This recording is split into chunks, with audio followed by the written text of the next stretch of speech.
Here we are at Holy Week. It's a week that's called Holy because it leads us through the last hours of Jesus Christ, where he said, "It's my time to be glorified." You see, Jesus knew that his life would have meaning if it was glorified through suffering and giving it up for you and for me. St. Paul reports in the second chapter of the letter to the Philippians, one of his favorite communities, the beautiful hymn of the community at that time, that though he was God, he emptied himself to become one of us.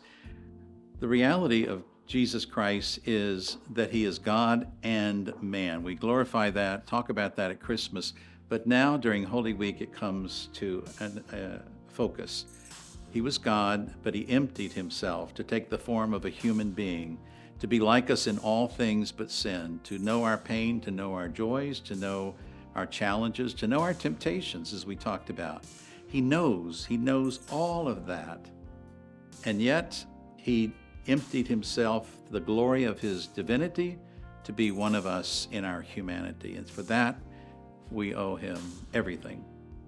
And so then we go to the gospel, the long gospel of walking the path of the Passion, the many falls that Jesus had, the many difficulties that he had, and people laughing at him. Can you imagine? And all the way to being crucified on the cross. It's in that moment that he is glorified by the Father, because he completely fulfills the will of the Father. The Father didn't send him just to talk to us, to give us lessons, to speak to us, but he sent him so that he could die on the cross for you and for me, that God's life is exchanged. The life of Jesus is exchanged for yours and mine. If we can grasp in the littlest way, the smallest way, in the most spiritual way, grasp that truth that Jesus Christ exchanged his life for mine, we have found the way to be a true ambassador of Jesus Christ. We're one with him as he is with us. On the cross, Jesus even felt that he lost God. He went to the depth of humanity today, who many don't believe in God.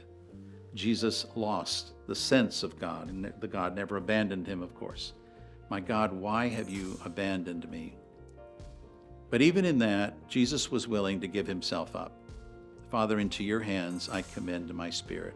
And he bowed his head and he died.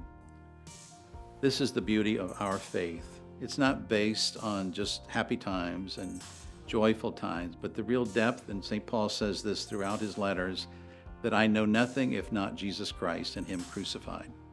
So sisters and brothers, with great joy, with great hope, with great faith, great commitment, let's embrace this moment, not in sadness, but in total gratitude. He gave up his life. He exchanged his life, Jesus Christ, for ours, so that we could be true children of the Father.